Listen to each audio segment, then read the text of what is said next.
Capítulo 38. Travesía rápida. Resoluciones prudentes. Caravanas. Chubascos continuos. Gao.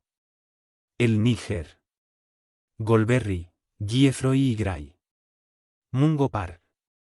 Lain y René Caillie. Clapeten. Johnny Richard Lander el día 17 de mayo fue tranquilo, y sin ningún incidente. El desierto empezaba de nuevo. Un viento no muy fuerte volvía a empujar al Victoria hacia el sudoeste, el globo no oscilaba ni a derecha ni a izquierda, trazando su sombra en la arena una línea absolutamente recta. El doctor, antes de partir, había renovado prudentemente su provisión de agua, temiendo no poder tomar tierra en aquellas comarcas plagadas de tuaregs. La meseta, cuya elevación era de 1800 pies sobre el nivel del mar, descendía hacia el sur. Cortando el camino de Agadez a Murzuk, en el que se distinguían muchas pisadas de camellos, los viajeros llegaron por la noche a 160 de latitud y 40-55 minutos de longitud, después de haber recorrido 180 millas de prolongada monotonía.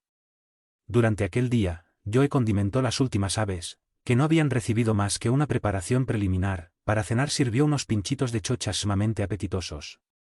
Como el viento era favorable, el doctor resolvió proseguir su camino durante la noche, muy clara por alumbrarla una luna casi llena. El Victoria ascendió a una altura de 500 pies, y en toda aquella travesía nocturna, de unas 60 millas, no se habría visto turbado ni el ligero sueño de un niño. El domingo por la mañana varió de nuevo el viento hacia el noroeste. Algunos cuervos cruzaban los aires, y en el horizonte se distinguían numerosos buitres, que afortunadamente no se acercaron. La aparición de aquellas aves indujo a Joe a cumplimentar a su señor por su feliz idea de embutir un globo dentro de otro. «¿Qué sería de nosotros a estas horas?», dijo, con un solo envoltorio. «Este segundo globo es como la lancha del buque que reemplaza a este en caso de naufragio». «Tienes razón, Joe, pero mi lancha me causa alguna zozobra, pues no vale tanto como el buque». «¿Qué quieres decir?», preguntó Kennedy. «Quiero decir que el nuevo Victoria es inferior al otro, bien porque la tela se haya desgastado a causa del roce, o bien porque la gutapercha se haya derretido al calor del serpentín. Lo cierto es que noto cierta pérdida de gas. Hasta ahora no es gran cosa, pero no deja de ser apreciable. Tenemos tendencia a bajar, y para impedirlo me veo obligado a dar mayor dilatación al hidrógeno». «¡Demonios!», exclamó Kennedy. «No se me ocurre ninguna solución». «No la tiene, amigo Dick, por lo que creo que deberíamos darnos prisa, e incluso evitar detenernos de noche». «¿Estamos aún lejos de la costa?», preguntó Joe. «¿Qué costa, muchacho? ¿Sabemos acaso a dónde nos conducirá el azar?». «Todo lo que puedo decirte es que Tombuctú todavía se encuentra 400 millas a oeste». «¿Y cuánto tiempo tardaremos en llegar?». «Si el viento no nos desvía demasiado, cuento con encontrar dicha ciudad el martes al anochecer». «Entonces», dijo Joe, señalando una larga comitiva de bestias y de hombres que avanzaba por el desierto, «llegaremos antes que aquella caravana». Ferguson y Kennedy se asomaron y vieron una gran aglomeración de seres de toda especie. Había allí más de 150 camellos, de esos que por 12 mutkabas de oro van de Tombuctú a Tafilete con una carga de 500 libras. Todos llevaban bajo la cola un talego destinado a recoger sus excrementos, que es el único combustible con que se puede contar en el desierto. Aquellos camellos de los tuaregs son de una especie superior a todas las demás, pues pueden pasar de 3 a 7 días sin beber y 2 sin comer. Además, superan en ligereza a los caballos y obedecen con inteligencia al cabiro conductor de la caravana. Son conocidos en el país con el nombre de mearis. Tales fueron los pormenores dados por el doctor, mientras sus compañeros contemplaban aquella multitud de hombres, mujeres y niños que caminaban penosamente por una arena movediza, contenida únicamente por algunos cardos, hierbas agostadas y zarzales muy ruines. El viento borraba casi instantáneamente la huella de sus pasos. Joe preguntó cómo lograban los árabes orientarse en el desierto y encontrar los pozos esparcidos en aquella soledad inmensa. «Los árabes», respondió Ferguson, «han recibido de la naturaleza un maravilloso instinto para reconocer su rumbo. Donde un europeo se desorientaría, ellos no vacilan nunca. Una piedra insignificante, un guijarro, una hierbecita, el indiferente matiz de las arenas les bastan para avanzar con seguridad completa. Durante la noche se guían por la estrella polar, no andan más que 2 millas por hora y descansan a mediodía, que es cuando hace más calor. No hace falta decir más para comprender cuánto tiempo invertirán en atravesar el Sáhara, que es un desierto de más de 900 millas. Pero el Victoria ya se encontraba lejos de las miradas atónitas de los árabes, que debieron de envidiar su rapidez. Por la tarde pasaba por los 20-26 minutos de longitud, y durante la noche avanzó más de 1 grado. El lunes cambió el tiempo completamente. Empezó a diluviar, y fue preciso resistir el exceso de peso con que la lluvia cargaba el globo y la barquilla. Aquel aguacero continuado explicaba que toda la superficie del país fuese una inmensa ciénaga, reaparecía la vegetación, con mimosas, baobabs y tamarindos. Era el Sonrai, con sus aldeas pobladas de chozas, cuyos techos presentan cierta semejanza con gorros armenios. Había pocas montañas, reduciéndose estas a colinas muy bajas que forman barrancos y despeñaderos incesantemente cruzados por chochas y pintadas. Un impetuoso torrente cortaba en diversos puntos las sendas, que los indígenas atravesaban agarrándose a un bejuco tendido entre 2 árboles. Los bosques iban poco a poco siendo reemplazados por junglas donde se agitaban caimanes, hipopótamos y rinocerontes. No tardaremos en ver el Níger, anunció el doctor, el terreno se metamorfosea en la proximidad de los grandes ríos. Esos caminos andantes, según una feliz expresión, han traído con ellos primero la vegetación y más adelante traerán la civilización. Así es como el Níger, en su trayecto de 250 millas, ha sembrado en sus márgenes las más importantes ciudades de África. Eso, dijo Joe, me recuerda la historia de aquel gran admirador de la providencia, de la cual decía que era acreedor a sus aplausos por haber hecho pasar los ríos por las grandes ciudades. Hacia mediodía, el Victoria pasó sobre una población llamada Gao, que fue en otro tiempo una gran capital y a la sazón se hallaba reducida a una aglomeración de chozas bastante miserables. He aquí el sitio, dijo el doctor, por el cual Bart atravesó el Níger a su regreso de Tombuctú, el Níger, ese río famoso de la antigüedad, el rival del Nilo, al cual la superstición pagana atribuyó un origen celestial. El Níger, como el Nilo, ha atraído la atención de los geógrafos de todos los tiempos, y su exploración, más aún que la del Nilo, ha costado numerosas víctimas. El Níger corría entre 2 orillas muy separadas una de otra, y sus aguas fluían hacia el sur con cierta violencia, pero los viajeros apenas tuvieron tiempo de observar sus curiosos contornos. Me dispongo a hablaros de ese río, dijo Ferguson, y está ya lejos de nosotros. El Níger, que casi puede competir con el Nilo en longitud, recorre una extensión inmensa del país, y según la comarca que atraviesa toma los nombres de Diuleba, Mayo, Eguirreu, Woure y otros, todos los cuales significan el río. ¿Siguió el doctor Bart este camino?, preguntó Kennedy. No, Dick. Al dejar el lago Chad atravesó las principales ciudades de Bornu, y cruzó el Níger por Sao, 4 grados más abajo de Gao. Luego penetró en el seno de las inexploradas comarcas que el Níger encierra en su recodo, y después de 8 meses de nuevas fatigas, llegó a Tombuctú, lo que nosotros, con un viento tan rápido, haremos en 3 días escasos. ¿Se ha descubierto el nacimiento del Níger?, preguntó Joe. Hace ya mucho tiempo, respondió el doctor. El reconocimiento del Níger y de sus afluentes atrajo numerosas exploraciones, de las cuales os indicaré las principales. De 1749 a 1758, Adamson reconoce el río y visita Gorea. De 1785 a 1788, Golberry y Geoffroy recorren los desiertos de la Senegambia y suben hasta el país de los moros, que asesinaron a Saugnier, Brisen, Adam, Riley, Cochelet y otros muchos infortunados. Viene entonces el ilustre Mungo Park, amigo de Walter Scott y escocés como él.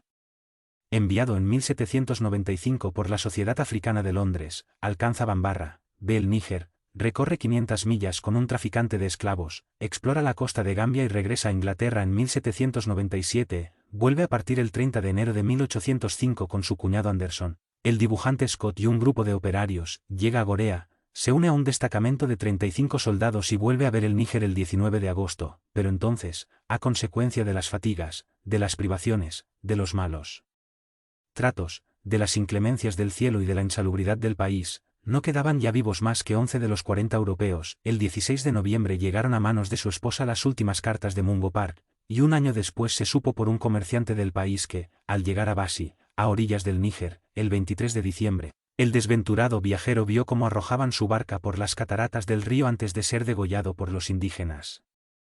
¿Y un fin tan terrible no contuvo a los exploradores? Al contrario, Dick, porque entonces no solo hubo que reconocer el río, sino también buscar los papeles del viajero. En 1816 se organizó en Londres una expedición, en la cual toma parte el mayor Gray, llega a Senegal, penetra en el Fouta Djallon, visita las poblaciones fulás y mandingas, y regresa a Inglaterra sin otro resultado. En 1822, el mayor Lane explora toda la parte de África Occidental próxima a las posesiones inglesas, siendo el primero en llegar a las fuentes del Níger. Según sus documentos, el nacimiento de este río inmenso no tiene 2 pies de ancho. Es fácil de saltar, dilo Ulloe. Fácil, replicó el doctor. Según la tradición, cualquiera que intenta cruzar de un salto aquel manantial es inmediatamente engullido, y quien quiere sacar agua de él se siente rechazado por una mano invisible. ¿Y me está permitido, preguntó Joe, no creer una palabra de la tradición? Nadie te lo impide. 5 años después, el mayor Lane atravesaría el Sáhara, penetraría en Tombuctú y moriría estrangulado unas millas más arriba por los Ulat Chiman, que querían obligarle a hacerse musulmán. Otra víctima, exclamó el cazador. Entonces, un joven valeroso y con muy escasos recursos, emprendió y llevó a cabo el viaje moderno más asombroso. Me refiero al francés René Caillié. Después de varias tentativas en 1819 y en 1824, partió de nuevo el 19 de abril de 1827 de Río Núñez. El 3 de agosto llegó tan extenuado y enfermo a Timé, que no pudo proseguir su viaje hasta 6 meses después. En enero de 1828, se incorporó entonces a una caravana, protegido por su traje oriental, llegó al Níger el 10 de marzo, penetró en la ciudad de Yené, se embarcó y descendió por el río hasta Tombuctú, a donde llegó el 30 de abril. En 1670 otro francés, Imbert, y en 1810 un inglés, Robert Adams, tal vez habían visto aquella curiosa ciudad. Pero René Caillié sería el primer europeo que suministrara datos exactos. El 4 de mayo se separó de aquella reina del desierto, el 9 reconoció el lugar exacto donde fue asesinado el mayor Lane, el 19 llegó a El Arawan y dejó aquella ciudad comercial para cruzar, corriendo 1000 peligros, las vastas soledades comprendidas entre Sudán y las regiones septentrionales de África. Por último, entró en Tánger, y el 28 de septiembre embarcó para Toulon, de suerte que en 19 meses, pese a una enfermedad de 180 días, había atravesado África de oeste a norte. Si Caillié hubiera nacido en Inglaterra, se le habría honrado como al más intrépido viajero de los tiempos modernos, como al mismo Mungo Park. Pero en Francia no se le apreció en todo su valor. Era un valiente explorador, dijo el cazador. ¿Y qué fue de él? Murió a los 39 años, de resultas de sus fatigas. En Inglaterra se le habrían tributado los mayores honores, pero en Francia se creyó haber hecho bastante adjudicándole en 1828 el premio de la Sociedad Geográfica. Y mientras él realizaba tan maravilloso viaje, un inglés concebía la misma empresa y la intentaba con igual valor, aunque con menos fortuna. Se trata del capitán Clapperton, el compañero de Denham. En 1829 entró en África por la costa oeste en el Golfo de Benin, siguió las huellas de Mungo Park y de Lane, encontró en Buse los documentos relativos a la muerte del primero y llegó el 20 de agosto a Sakatu, donde, tras haber sido apresado, exhaló el último suspiro entre los brazos de su fiel criado Richard Lander. ¿Y qué fue de ese tal Lander? Preguntó Joe con mucho interés. Consiguió llegar a la costa y regresar a Londres con los papeles del capitán y una relación exacta de su propio viaje. Entonces ofreció sus servicios al gobierno para completar el reconocimiento del Níger, incorporó a su empresa a su hermano John, segundo hijo de una humilde familia de Cornualles, y de 1829 a 1831 ambos bajaron por el río desde Buse hasta su desembocadura, describiendo el camino milla a milla y aldea por aldea. Entonces, ¿esos dos hermanos se libraron de la suerte común? Preguntó Kennedy. Sí, al menos en aquella exploración, pero en 1833 Richard emprendió un tercer viaje al Níger y murió de un balazo junto a la desembocadura del río. Ya veis, pues, amigos míos, que el país que atravesamos ha sido testigo de nobles sacrificios que con harta frecuencia no han tenido más recompensa que la muerte. Capítulo 39. El país en el recodo del Níger. Vista fantástica de los montes Hombori. Kabar. Tombuctú. Plano del Dr. Bart. Decadencia. A donde el cielo le plazca, el Dr. Ferguson quiso matar el tiempo en aquel pesado día dando a sus compañeros 1000 detalles acerca de la comarca que atravesaban.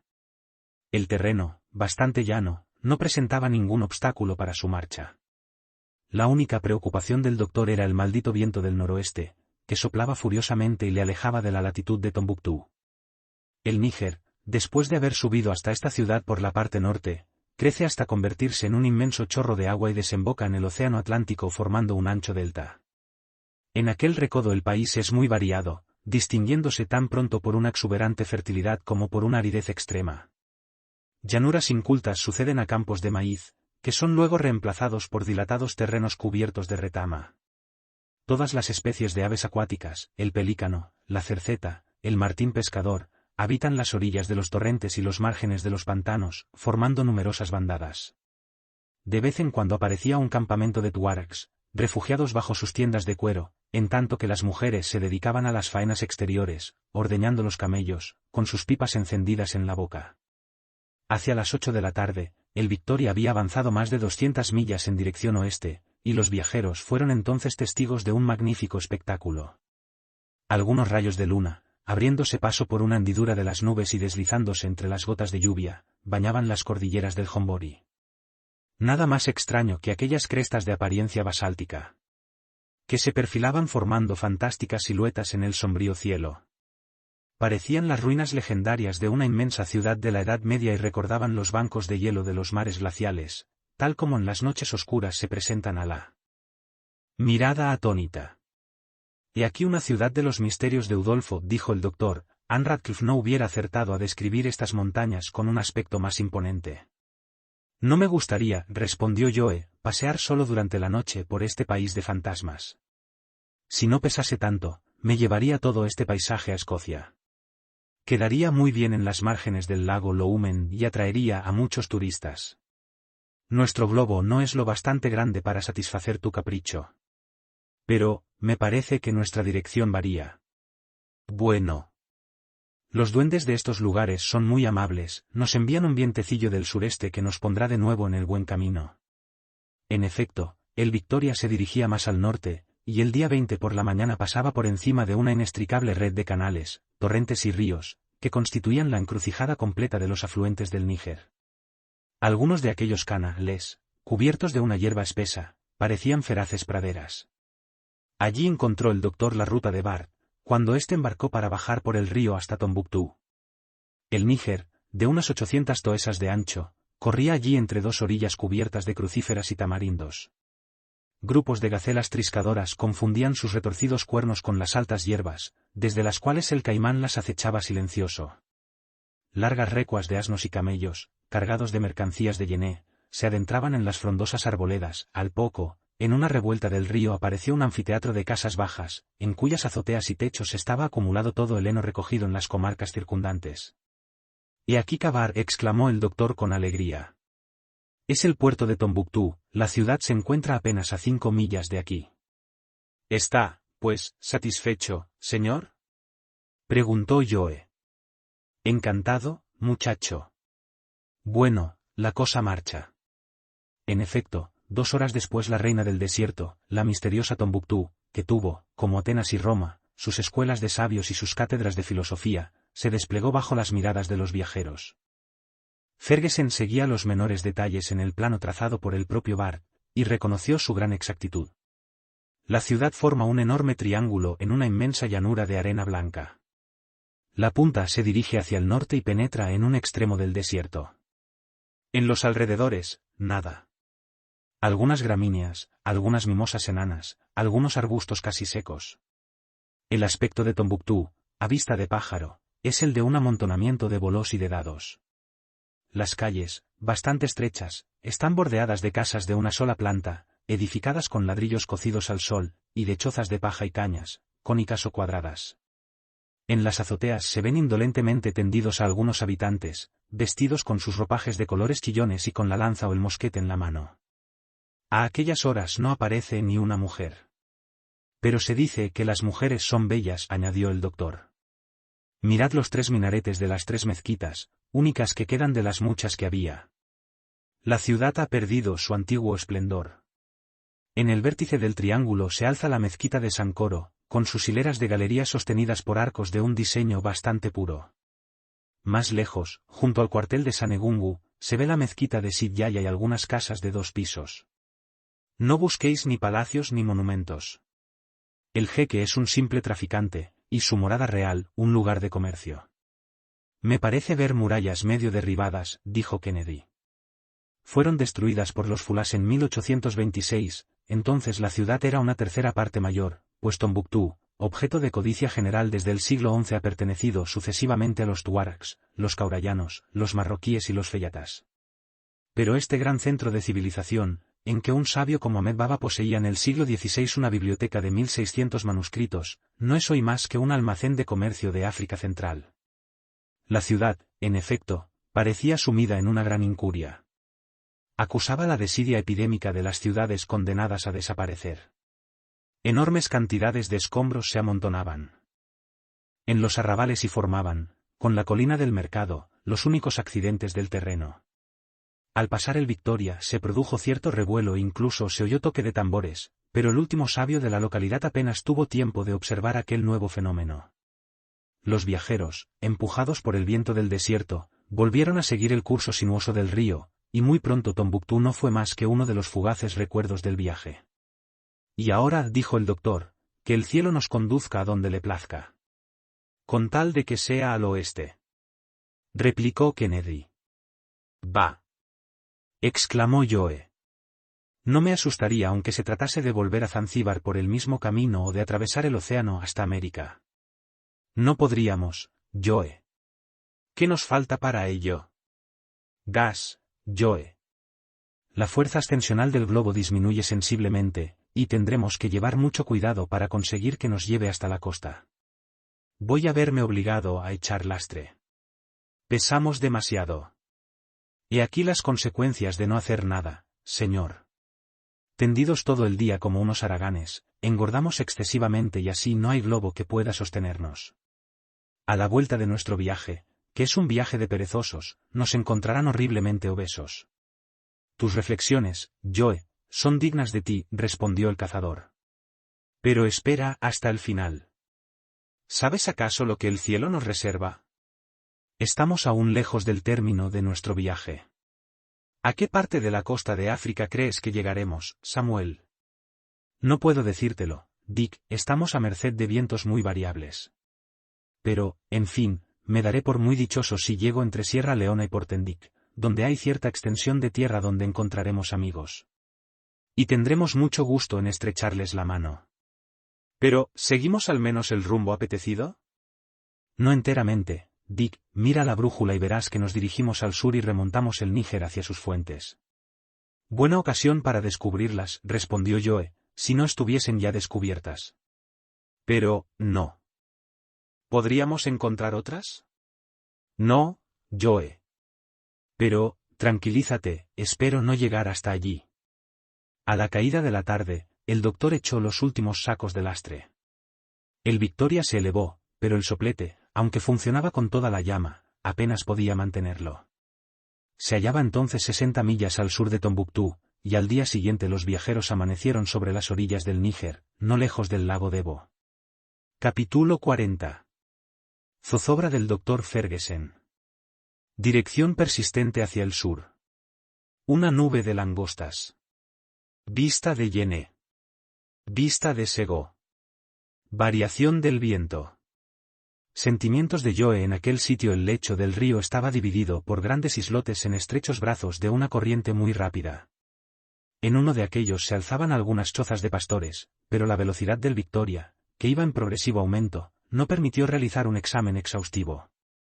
Desgraciadamente el globo se inclinaba todavía más hacia el sur, y en unos instantes cruzó el lago Debo. Ferguson buscó a diferentes alturas, forzando extraordinariamente su dilatación, otras corrientes atmosféricas, pero infructuosamente, por lo que pronto abandonó una maniobra que aumentaba la pérdida de gas, comprimiéndolo contra las fatigadas paredes del aeróstato. Estaba muy inquieto, pero no manifestó su zozobra a sus compañeros. La obstinación con que el viento lo empujaba hacia la parte meridional de África desbarataba sus cálculos. No sabía a qué recurrir para salir de apuros. Si no llegaba a territorio inglés o francés, ¿qué sería de él y de sus compañeros entre los bárbaros que infestaban las costas de Guinea? ¿Cómo aguardarían en ellas un buque para regresar a Inglaterra? y la dirección actual del viento los lanzaba al reino de Dahomey, una de las tribus más salvajes, a merced de un rey que en las fiestas públicas sacrificaba millares de víctimas humanas. Allí su perdición era irremisible. Por otra parte, el globo perdía gas visiblemente, y el doctor veía acercarse el momento en que sería de todo punto inservible. Sin embargo, viendo que el tiempo se despejaba un poco, abrigaba la esperanza de que después de la lluvia sobrevendría alguna variación en las corrientes atmosféricas. Pero volvió a tomar conciencia de su crítica situación al oír la siguiente exclamación de Joe: «Frescos estamos. Va a arreciar la lluvia, y ahora diluviará, a juzgar por el nubarrón que se acerca a pasos agigantados». «Otro nubarrón», dijo Ferguson. «Y no pequeño», repuso Kennedy. «¿Cómo no he visto otro?», comentó Joe. «¡Qué alivio!», dijo el doctor, dejando el anteojo. «No es un nubarrón». «¿Cómo que no?», exclamó Joe. «¿No? Es una nube». «Pues eso es lo que decimos. Pero una nube de langostas». «¿De langostas? ¿Cómo lo oyes?». «Millones de langostas pasarán sobre estas tierras como una tromba, y desgraciada será la comarca que sirva de teatro a sus devastaciones». «Quisiera ver eso».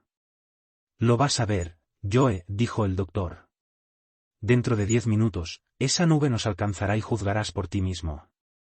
Ferguson no mentía. Aquella nube espesa, opaca, de varias millas de extensión, llegaba con un ruido atronador, proyectando en la tierra su inmensa sombra. Era una innumerable legión de esas langostas a las que se da el nombre de caballejos.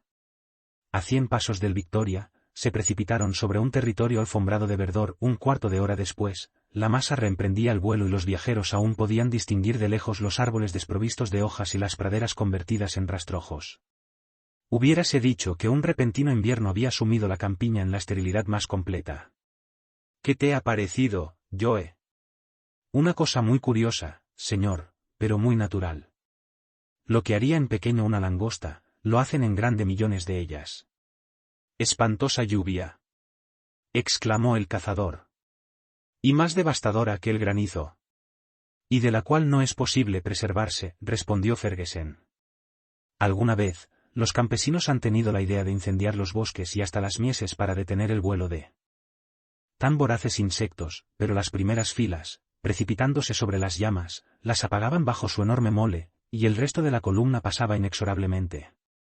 Por suerte, en estas comarcas se encuentra cierta compensación de sus estragos, pues los indígenas recogen un número inmenso de langostas, que son para ellos un bocado delicado y exquisito. «Son los cangrejos del aire», dijo Joe, «y siento no haberlos podido probar, pues me gusta instruirme». Al anochecer, los viajeros llegaron a comarcas más pantanosas. Sucedieron a los bosques grupos de árboles aislados, y en las márgenes del río se distinguían algunas plantaciones de tabaco y terrenos anegados cubiertos de forraje. En una extensa isla apareció entonces la ciudad de Yené, con las 2 torres de su mezquita de tierra y el olor infecto que emana de millones de nidos de golondrinas acumulados en sus paredes. Algunas copas de baobabs, mimosas y palmeras descollaban entre las casas. Incluso durante la noche, la actividad de la población parecía muy grande. Yené es, en efecto, una ciudad muy comercial, y abastece casi exclusivamente a Tombuctú, a donde llegan, con los diversos productos de su industria, sus barcas por el río y sus caravanas por caminos sombreados. «Si no temiera prolongar nuestro viaje», dijo el doctor, «habríamos descendido a la ciudad, donde sin duda hubiéramos encontrado a más de un árabe que ha viajado por Francia o Inglaterra, y que conoce nuestro tipo de locomoción. Pero no sería prudente en las circunstancias en que nos hallamos. Aplacemos la visita para nuestra próxima excursión», dijo Joe, riendo. «Además, amigos míos, si no me equivoco, el viento presenta una ligera tendencia a soplar hacia el este, y no debemos desperdiciar una ocasión semejante». El doctor arrojó algunos objetos que ya no les eran útiles, botellas vacías y una caja que había contenido carne. Así consiguió mantener el Victoria en una zona más favorable a sus proyectos. A las 4 de la mañana, los primeros rayos de sol bañaron Sego, la capital de Bambare, fácil de reconocer por las 4 ciudades que la componen, por sus mezquitas moriscas y por el incesante ir y venir de barcas que trasladan a los habitantes de un barrio a otro. Pero los viajeros ni vieron ni fueron vistos, pues volaban con rapidez y directamente hacia el noroeste, y las inquietudes del doctor se calmaban poco a poco. Guión 2 días más en esta dirección y a esta velocidad, y alcanzaremos el río Senegal.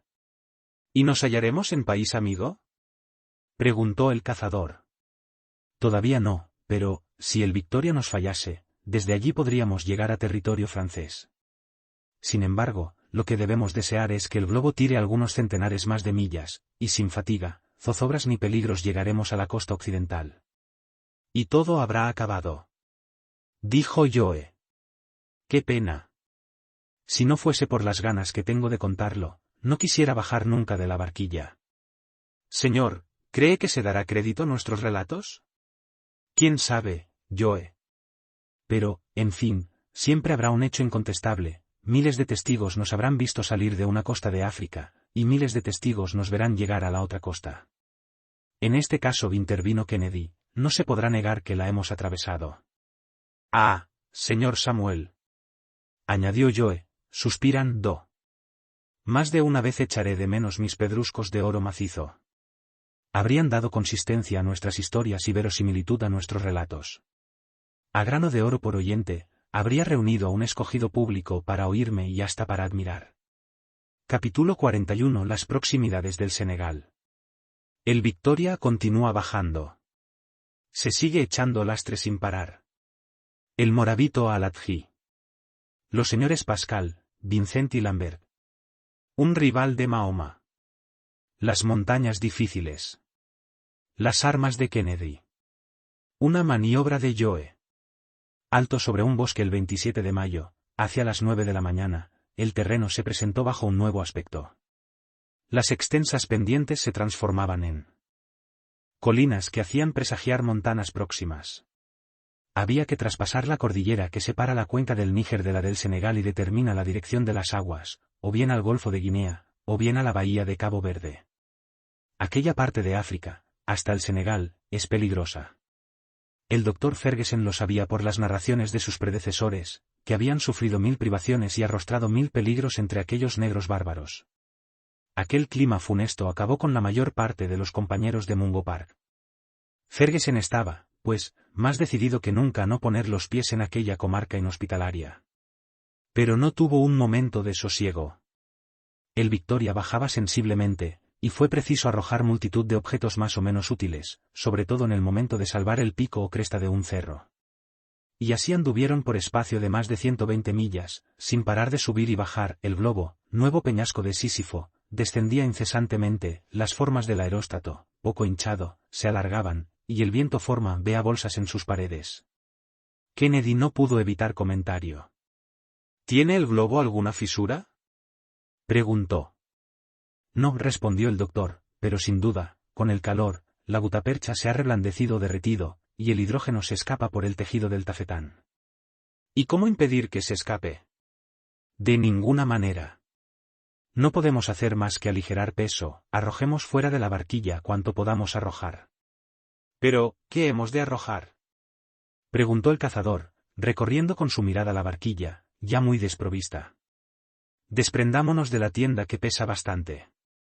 Joe, que era a quien incumbía esta orden, subió encima del círculo que reunía las cuerdas de la red y desde allí pudo fácilmente desatar las gruesas cortinas de las tiendas y echarlas abajo. Esto hará feliz a una tribu entera de negros, dijo. Hay aquí tela para vestir a 1000 indígenas, pues ya se sabe cuán ahorrativos son en materia de trajes. El globo se había elevado algo, pero enseguida resultó evidente que no perdía su tendencia a descender. Bajemos, dijo Kennedy, y veamos qué se puede hacer con la envoltura. Te lo repito, Dick, aquí no hay medio de repararla. ¿Cómo nos las arreglaremos, pues? Sacrificaremos todo lo que no sea absolutamente indispensable. Quiero evitar a toda costa un alto en estos sitios. Los bosques sobre los cuales pasamos en este momento, pasamos. Hemos pasado. Gritó una voz que hizo palpitar el corazón de Ferguson. El intrépido muchacho se agarraba con las manos al borde inferior de la barquilla y corría por la cresta para aligerar al globo de la totalidad de su peso, viéndose obligado a sujetarlo con fuerza porque tendía a escapársele. Cuando hubo llegado a la ladera opuesta y ante sus ojos se presentó el abismo, Joe, mediante un enérgico juego de muñecas, se levantó y, agarrándose de las cuerdas, subió al lado de sus compañeros. Nada más difícil que lo que acabo de hacer, dijo. Valiente Joe. Amigo mío. Dijo el doctor con efusión. Oh. Lo que he hecho, respondió Joe, no ha sido por ustedes, sino por la carabina del señor Dick. Se lo debía desde el asunto del árabe y me gusta pagar mis deudas. Ahora estamos en paz, añadió, presentando al cazador su arma predilecta. Me hubiera conmovido demasiado verle separarse de ella. Kennedy le dio un vigoroso apretón de manos sin pronunciar una palabra. El Victoria ya no tenía más que bajar, lo que le era fácil, muy pronto se encontró a 200 pies del suelo y entonces recuperó el equilibrio. El terreno presentaba numerosos accidentes muy difíciles de evitar durante la noche con un globo que ya no obedecía.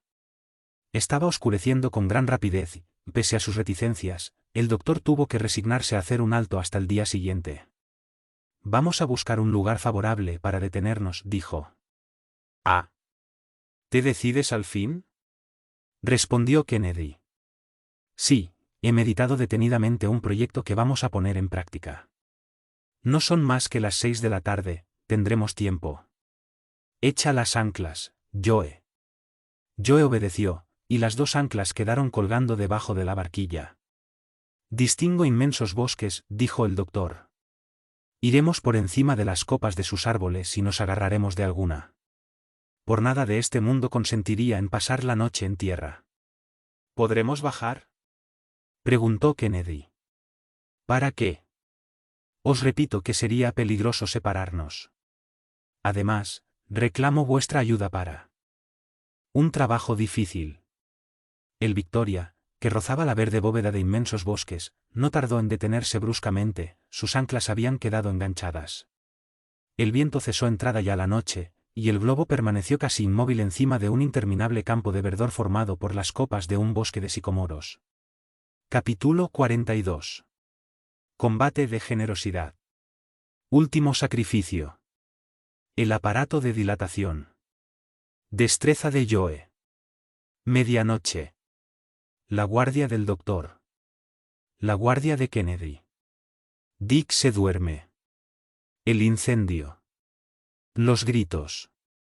Fuera de alcance el doctor Ferguson determinó su posición por la altura de las estrellas, se encontraban a 25 millas escasas del Senegal. Todo lo que podemos hacer, amigos míos, declaró, después de examinar el mapa, es pasar el río, pero como en él no hay ni puentes ni barcas, lo hemos de cruzar en globo a toda costa, y al efecto debemos aligerarlo aún más. Pues no sé cómo lo haremos, replicó el cazador, que temía por sus armas, a no ser que uno de nosotros se decida a sacrificarse, a quedarse atrás. Y, en esta ocasión, yo reclamo esa gloria. De ninguna manera. Protestó Joe. ¿No tengo yo acaso la costumbre? No se trata de echarse, amigo mío, aclaró el cazador, sino de alcanzar a pie la costa de África, y yo soy buen andarín. No lo consentiré jamás. Replicó Joe. Vuestro combate de generosidad es inútil, mis buenos amigos, intervino Ferguson, espero que no lleguemos a tal extremo, y en el caso de llegar a él, lejos de separarnos, permaneceríamos juntos para atravesar el país. Eso es lo mejor, dijo Joe. Un paseíto no nos vendría mal. Pero, antes, repuso el doctor, echaremos mano de un último medio para aligerar nuestra victoria. ¿Cuál? Preguntó Kennedy. Estoy en ascuas deseando conocerlo. Debemos desprendernos de las cajas del soplete, de la pila de Bunsen y del serpentín que nos obligan a arrastrar por los aires 900 libras. Pero, Samuel, ¿cómo obtendrás luego la dilatación del gas? De ninguna manera, nos las arreglaremos sin ella. Pero, oídme, amigos, he calculado muy exactamente lo que nos queda de fuerza ascensional, y es suficiente para transportarnos a los 3 con los pocos objetos que llevamos. No pesa al remos más de 500 libras, incluidas las anclas, que tengo interés en conservar. Amigo Samuel, respondió el cazador, tú, más competente que nosotros en la materia, eres el único juez de la situación, dinos lo que hemos de hacer y lo haremos. A sus órdenes, señor. Os repito, amigos míos, que aunque reconozco la gravedad de la determinación, hemos de sacrificar nuestro aparato. Sacrifiquémoslo. Replicó Kennedy. Manos a la obra. Dijo Joe. La operación presentó numerosas dificultades. Fue preciso desmontar el aparato pieza por pieza. Primero quitaron la caja de mezcla, después la del soplete y por último la caja donde se operaba la descomposición del agua. Se necesitó la fuerza reunida de los 3 viajeros para arrancar los recipientes del fondo de la barquilla, donde se hallaban incrustados, pero Kennedy era tan fuerte, Joe tan diestro y Samuel tan ingenioso que vencieron todas las dificultades. Las diversas piezas fueron sucesivamente arrojadas, y desaparecieron abriendo grandes agujeros en el follaje de los sicomoros. Los negros se quedarán muy asombrados, dijo Joe, al encontrar en los bosques semejantes objetos. Capaces serán de convertirlos en ídolos. A continuación tuvieron que ocuparse de los tubos metidos en el globo y que pasaban por el serpentín. Joe consiguió cortar, a unos pies por encima de la barquilla, las articulaciones de caucho. En cuanto a los tubos, hubo mayor dificultad, porque se hallaban retenidos por su extremo superior y sujetos con alambres al círculo mismo de la válvula. Fue entonces cuando Joe demostró una agilidad maravillosa. Descalzo, para no romper la envoltura, con ayuda de la red y a pesar de las oscilaciones, logró encaramarse hasta la cima exterior del aeróstato, y allí, después de 1000 dificultades, agarrándose con una mano a aquella superficie resbaladiza, desatornilló las tuercas exteriores que sujetaban los tubos. Estos se desprendieron entonces fácilmente y fueron retirados a través del apéndice inferior, que fue herméticamente cerrado por medio de una fuerte ligadura. El Victoria, libre de aquel peso considerable, se elevó y tensó enormemente la cuerda del ancla.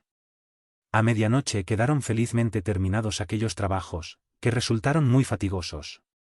Los viajeros cenaron rápidamente un poco de pemmican y de grog frío, pues el doctor ya no tenía calor para ponerlo a disposición de Joe. Además, este y Kennedy estaban rendidos. «Acostaos y dormid, amigos míos», dijo Ferguson, «yo haré la primera guardia. A las 2 despertaré a Kennedy, a las 4, Kennedy despertará a Joe, a las 6 partiremos, y que el cielo siga velando por nosotros durante esta última jornada». Los 2 compañeros del doctor, sin hacerse de rogar, se tumbaron al fondo de la barquilla y se sumieron enseguida en un profundo sueño. La noche era apacible. Algunas nubes velaban de vez en cuando el último cuarto de luna, cuyos rayos indecisos disipaban muy ligeramente la oscuridad. Ferguson, acodado, miraba a su alrededor. Vigilaba con atención la sombría cortina de follaje que se extendía bajo sus pies sin dejar ver el suelo. El menor ruido le parecía sospechoso, y procuraba explicarse hasta el más leve temblor de las hojas. Se hallaba en esa disposición de ánimo que la soledad vuelve más sensible aún, y durante la cual vagos terrores asaltan el cerebro. Al final de un viaje semejante, después de haber vencido tantos obstáculos, en el momento de conseguir el objetivo, los temores son más vivos, las emociones más fuertes, y el punto de llegada parece huir ante los ojos. Por otra parte, la situación no era para tranquilizar a nadie, en un país bárbaro, y con un medio de transporte que, en definitiva, podía fallar de un momento a otro. El doctor ya no contaba con el globo de una manera absoluta, había pasado el tiempo en que maniobraba con audacia porque estaba seguro de él. Bajo estas impresiones, el doctor creyó percibir unos rumores indeterminados en aquellos inmensos bosques, incluso creyó ver brillar una llama entre los árboles. Miró con atención y enfocó su anteojo de noche en esa dirección, pero fue incapaz de distinguir nada, y hasta pareció que el silencio se había hecho más profundo. Sin duda Ferguson había experimentado una alucinación. Escuchó sin sorprender el menor ruido y, habiendo transcurrido el tiempo de su guardia, despertó a Kennedy, le recomendó que vigilara con muchísima atención y se acostó al lado de Joe, que dormía a pierna suelta. Kennedy encendió tranquilamente su pipa, se restregó los ojos, que le costaba mucho mantener abiertos, apoyó los codos en un rincón y empezó a fumar vigorosamente para disipar el sueño. El silencio más absoluto reinaba a su alrededor. Un viento suave agitaba la cima de los árboles y mecía suavemente la barquilla, invitando al cazador a un sueño que le invadía a su pesar. Quiso resistirse a él, abrió varias veces los párpados, abismó en las tinieblas de la noche algunas de esas miradas que no ven, y al final, sucumbiendo a la fatiga, se quedó dormido.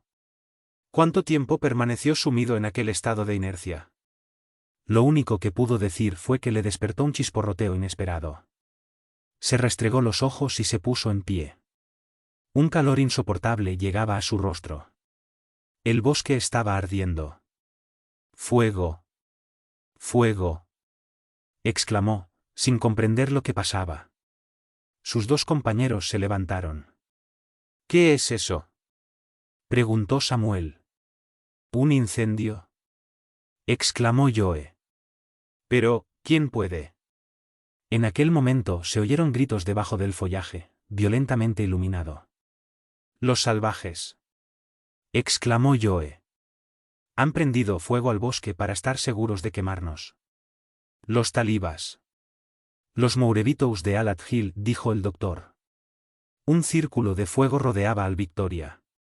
Los chasquidos de los troncos secos se mezclaban con los gemidos de las ramas verdes. Los bejucos, las hojas, todas las partes vivas de aquella vegetación exuberante se retorcían envueltas en el elemento destructor.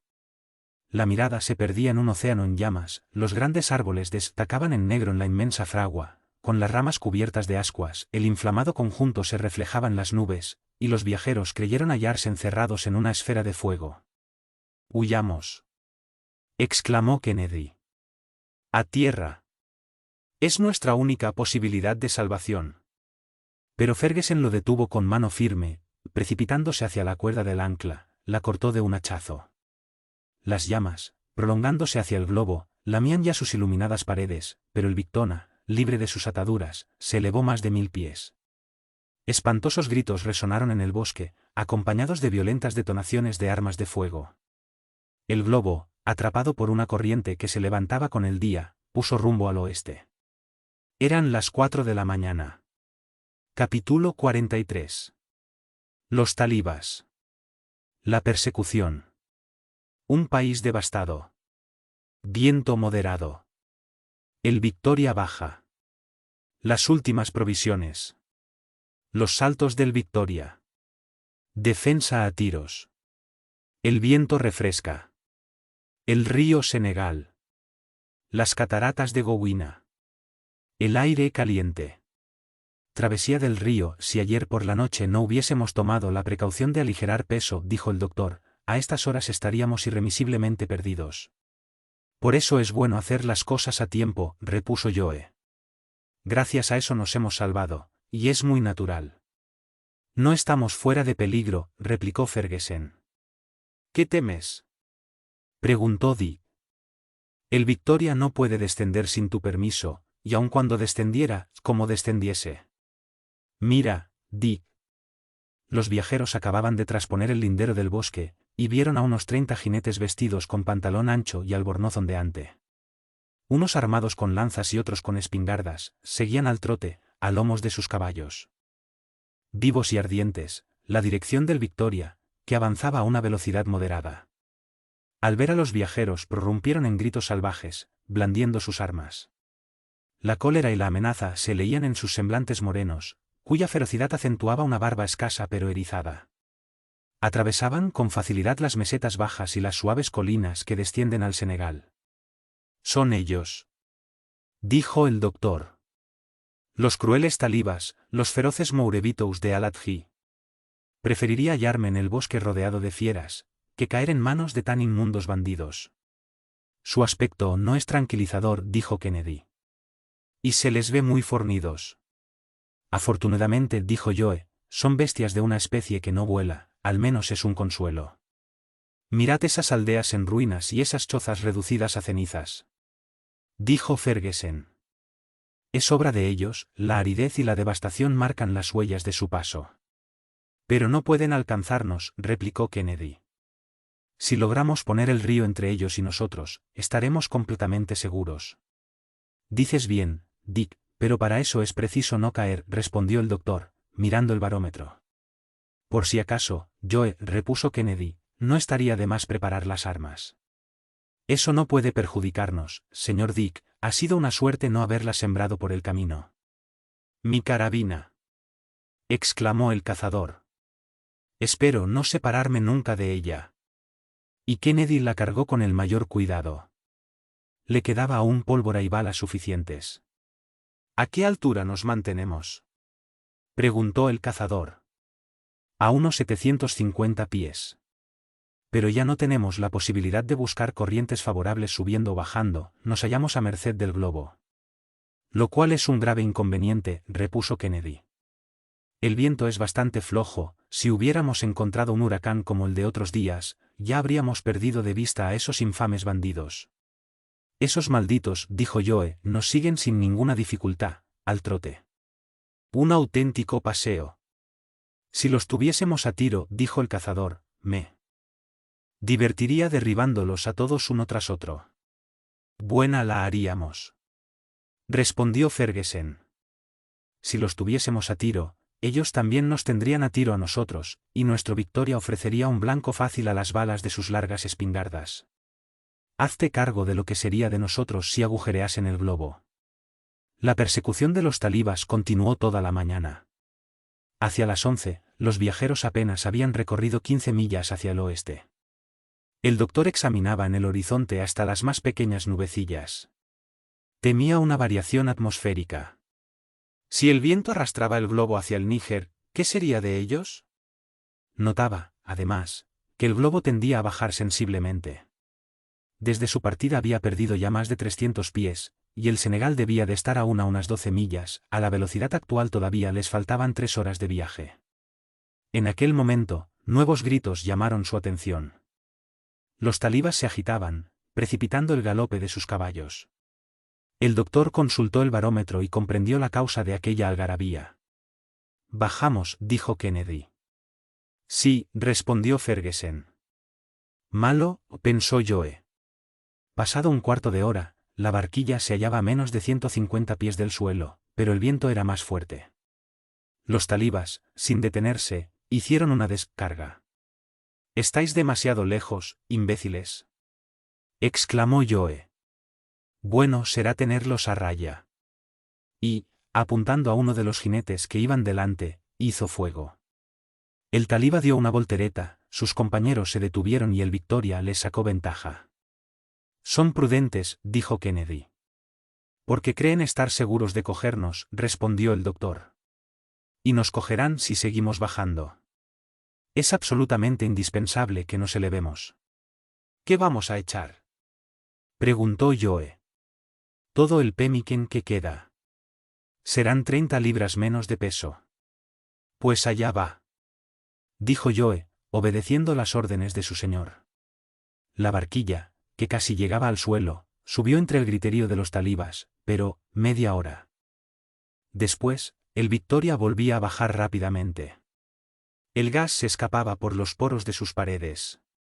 La barquilla rozó el suelo y los negros de Al-Adji se precipitaron hacia ella, pero, como sucede en semejantes circunstancias, apenas el globo tocó el suelo, dio un salto y fue a caer una milla más adelante. «No escaparemos», dijo Kennedy con rabia. «Joe, echa nuestra reserva de aguardiente», ordenó el doctor, «nuestros instrumentos, todo lo que pese, por poco que sea, y también el ancla».